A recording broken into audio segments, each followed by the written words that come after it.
विक्रम ज्ञान प्रवाह क्लासेस में आपका स्वागत है। आज हम विश्व का भूगोल के एक नया टॉपिक के साथ उपस्थित हुए हैं। इसके पहले हमने पॉलिटी और इतिहास के तीनों भागों प्राचीन भारत, मध्यकालीन भारत और आधुनिक भारत का शॉर्ट नोट सीरीज का फुल वीडियो अपने चैनल पर अपलोड कर दिया है। अगर आप लोग उसे देखना चाहते हैं तो हमारे चैनल पर जाके प्ले लिस्ट में उसे देख सकते हैं, जो हमारे आने वाले एग्जाम के लिए बहुत ही महत्वपूर्ण सीरीज है। तो चलिए हम आज की टॉपिक की शुरुआत करते हैं। आज के हम इस टॉपिक की शुरुआत करते हैं। इसको हम 4 पार्ट में पढ़ेंगे। तो ये हमारा पहला पार्ट है। इसमें हमारा टॉपिक है वायुमंडलीय दाब, गतियाँ एवं पवन है। अगर आप लोगों को मेरा वीडियो अच्छा लगे तो वीडियो को लाइक कर दीजिएगा, चैनल को ज्वाइन कर लीजिएगा और बेल आइकन बटन भी दबा दीजिएगा, हमारे आने वाले नेक्स्ट वीडियो का नोटिफिकेशन आप तक पहुंच सके, और इसे ज़्यादा से ज़्यादा शेयर कर दीजिएगा। और चलिए तब टॉपिक की शुरुआत करते हैं। आज का हमारा टॉपिक है वायुमंडलीय दाब, गतियाँ एवं पवन है। इसमें हम पढ़ेंगे पहला हमारा वायुमंडलीय दाब, समदाब रेखाएं, वायुदाब का कारण, वायुदाब पेटियां। दूसरा हमारा पवन, दिशा एवं वेग के प्रभावित कारक, पवनों के प्रकार और अस्थायी पवन है। तीसरा टॉपिक है हमारा वायुमंडलीय त्रिकोशीय परिसंचरण, हैंटली, फेरेल तथा ध्रुवीय शेल। चौथा हमारा जेट स्ट्रीम या जेट वायु धाराएं, इसकी विशेषताएं, प्रकार, महत्व और प्रभाव। पांचवा हमारा है वायु राशि, वत्ताग्र, चक्रवात तथा प्रति चक्रवात। छठा टॉपिक है हमारा वायुमंडलीय आर्द्रता तथा वर्षण, आर्द्रता के प्रकार, वर्षा के प्रकार तथा दशाएं। सातवां टॉपिक है हमारा संघनन एवं वाष्पीकरण, इसमें ओस, कुहरा एवं अन्य वर्षण। आठवां टॉपिक है हमारा बादल तथा मेघा वर्गीकरण तथा उसकी विशेषताएं। नौवां टॉपिक है हमारा वर्षा एवं वर्षा के प्रकार, वर्षा के वैश्विक वितरण। 10वां टॉपिक है हमारा अन्य तय बादल फटना, तंडित झंझावात, कृत्रिम वर्षा, जल हॉट स्पॉट। तो चलिए इसकी शुरुआत करते हैं। वायुमंडलीय दाब, इसका अर्थ है वायुमंडल में उपस्थित गैसों के भार से प्रति इकाई क्षेत्रफल पर पड़ने वाले दबाव भार को वायुमंडलीय दाब कहा जाता है।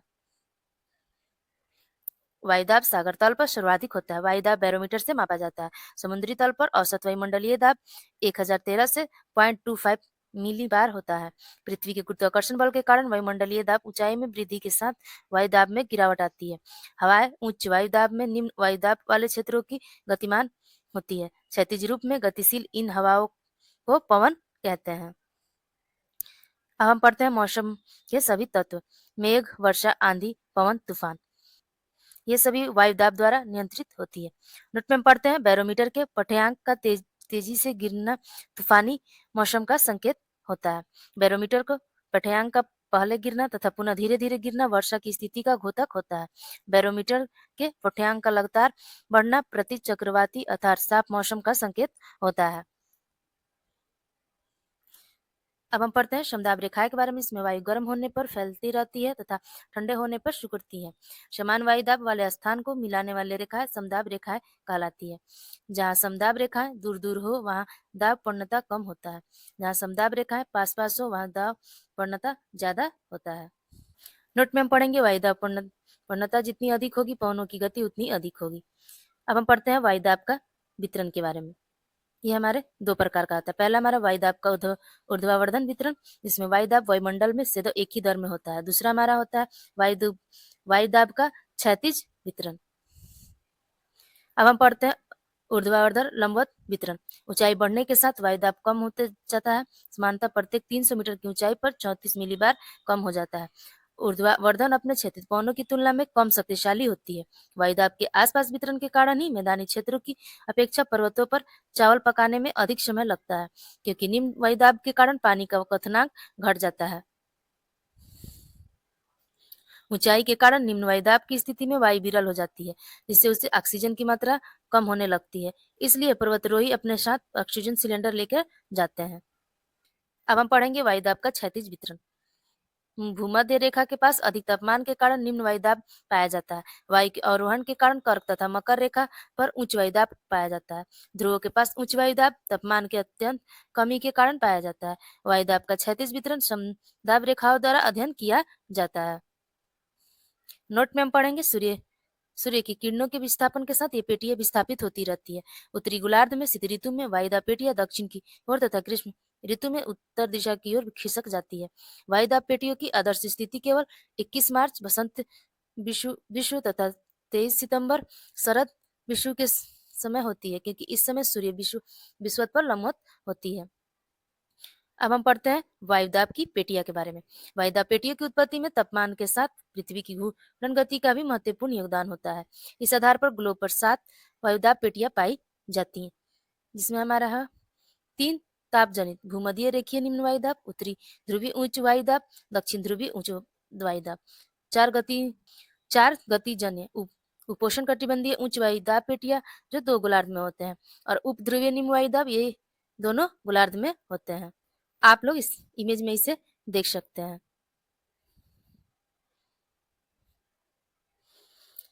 पहला हमारा है विषुवतीय रेखा निम्न वायुदाब पेटी। विस्तार विषुवत रेखा के 5 डिग्री उत्तर से 5 डिग्री दक्षिण से।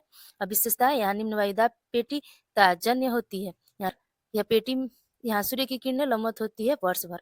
यह पेटी में दोनों गोलार्ध में व्यापारिक पवनों का अभिसरण कर ऊपर उठती है तथा धरातल पर वायु शांत तथा हल्की एवं निश्चित दिशा में चलती है, जिसे इस कारण इस पेटी को डोलड्रम कहते हैं। इस पेटी को ITCZ भी कहा जाता है।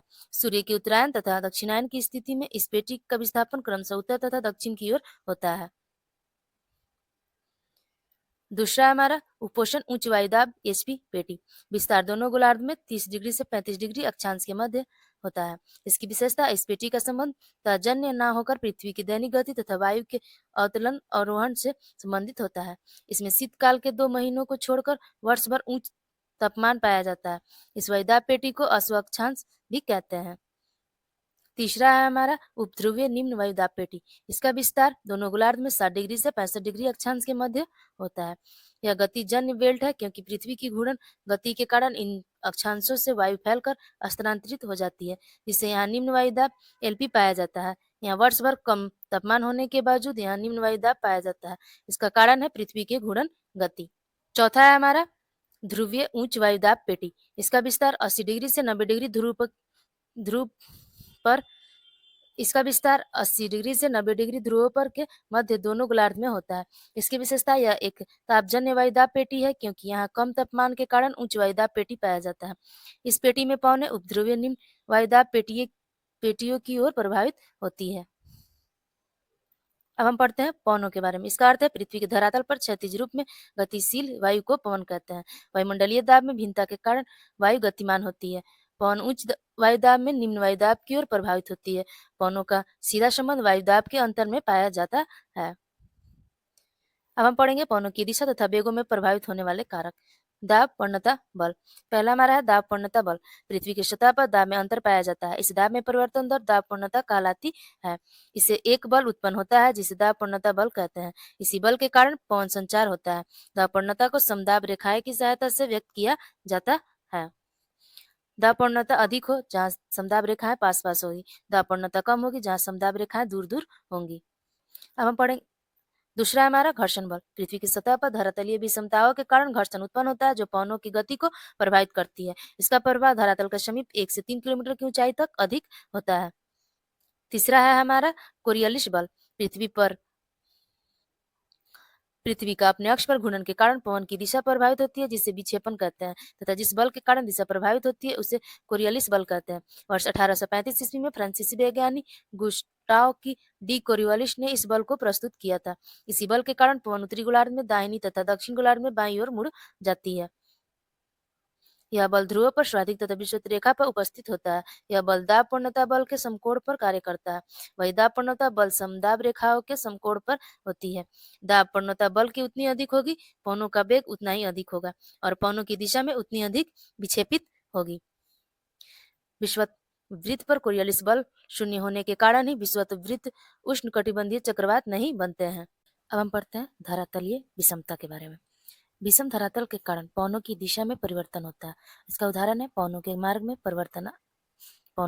पर्वत आने से पवनों की गति एवं दिशा बाधित हो जाती है। नोट में हम पढ़ेंगे पवनों की गति को एनोमोमीटर से मापा जाता है। अब हम पढ़ेंगे पवनों के वर्गीकरण के बारे में अक्षांशीय, भौगोलिक तथा प्रकृति के आधार पर। यह है हमारा ग्रही पवन या स्थायी प्रचलित पवन है। जो पवनें वर्ष भर निश्चित दिशा में तथा संपूर्ण ग्लोब पर प्रवाहित होती है वह प्रचलित या अस्थायी पवन कहलाती है। ये 3 प्रकार की होती है। पहला है हमारा व्यापारिक या सन्मार्गिक पवन है, दूसरा हमारा है पछुआ पवन है और तीसरा हमारा है ध्रुवीय पवन है। बी में हम पढ़ते हैं मौसमी या अस्थायी पवनें। जो पवनें मौसम तथा समय के अनुसार अपनी दिशा को बदलती है वो मौसमी अस्थायी पवनें कहलाती है। ये भी 3 प्रकार की होती हैं। पहला हमारा है मानसून पवनें, स्थल समीर तथा समुद्री पवनें, पर्वत समीर तथा घाटी पवनें। हम सी में पढ़ते हैं स्थानीय पवनें। किसी स्थान विशेष पर चलने वाली पवनों को स्थानीय समीर कहते हैं। इन पवनों को अलग अलग नामों से जाना जाता है, जैसे फॉन, बलिजार्ड या चिनकू या ब्लैक रोल आदि। अब हम पढ़ेंगे पहला हमारा व्यापारिक पौन। इसके बारे में हम पढ़ते हैं। इसमें उपोष्ण उच्च वायुदाब कटिबंधन 30 डिग्री उत्तर एवं दक्षिणी अक्षांश से विषुवतीय निम्न वायुदाब कटिबंधों की ओर बढ़ने वाली पौने व्यापारिक पौने कहलाती है। इस पवन की दिशा है उत्तरी गोलार्ध में उत्तरी पूर्वी से दक्षिण पश्चिम की ओर, दक्षिण गोलार्ध में दक्षिण पूर्वी से उत्तरी पश्चिम की ओर। विषुवत रेखा पर व्यापारिक पौने टकराकर ऊपर उठकर घनघोर वर्षा कराती हैं। ये पौने महाद्वीपों के पश्चिमी भागों में पूर्वी भागों की अपेक्षा कम वर्षा कराती हैं। महासागरों के पूर्वी भागों में व्यापारिक पौने ठंडी समुद्री धाराओं के संपर्क में आने के कारण प्राय वर्षा नहीं कराती हैं, बल्कि हिंद महासागर में ये पौने मानसूनी पौनों में परिणति हो जाती है। व्यापारिक पौनों की मेखला में ही डोलड्रम की पेटी तथा अंत उष्णकटिबंधीय अभिसरण क्षेत्र पाया जाता है। दूसरा हमारा पछुआ पौने। यह पौने दोनों गोलार्ध में 30 डिग्री से 35 डिग्री अक्षांशों से लेकर 60 से 65 डिग्री अक्षांशों के मध्य प्रभावित होती है। यह पौने उष्णकटिबंधीय उच्च दाब वाले क्षेत्रों में उपध्रुवीय निम्न वायुदाब वाले क्षेत्रों की ओर प्रभावित होती है। इन पौनों की दिशा उत्तरी गोलार्ध में दक्षिण पश्चिम से उत्तरी पूर्व तथा दक्षिण गोलार्ध में इनकी दिशा उत्तर पश्चिम से दक्षिण पूर्व की ओर होती है।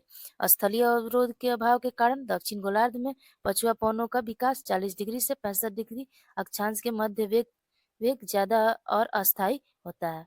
प्रचंडता के कारण इन्हें कहा जाता है 40 डिग्री अक्षांश पर गरजता चलीसा, 50 डिग्री अक्षांश पर प्रचंड पासा, 60 डिग्री अक्षांश पर चिकता साठा। अब हम पढ़ेंगे तीसरा हमारा ध्रुवीय पवने के बारे में। यह प्रभावित क्षेत्रों में तापमान को हिमांक से नीचे कर देती है।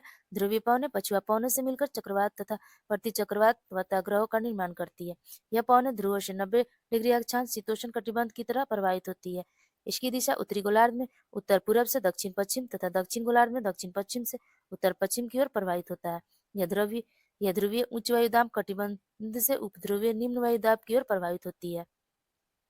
इस पवन में तापमान कम होने के कारण जलवाष्प धारण करने की क्षमता कम होती है। आप लोग इसे इमेज में देख सकते हैं। पढ़ेंगे मानसूनी पवने के बारे में। यह एक मौसमी या सामयिक पवने हैं। इनकी उत्पत्ति कर मकर रेखाओं के मध्य व्यापारिक पवनों की पेटी में होती है।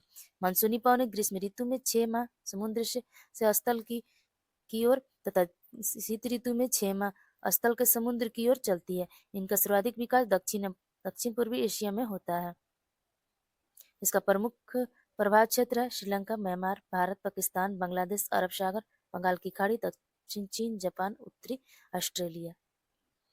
अब हम पढ़ेंगे स्थल समीर एवं समुद्री समीर के बारे में।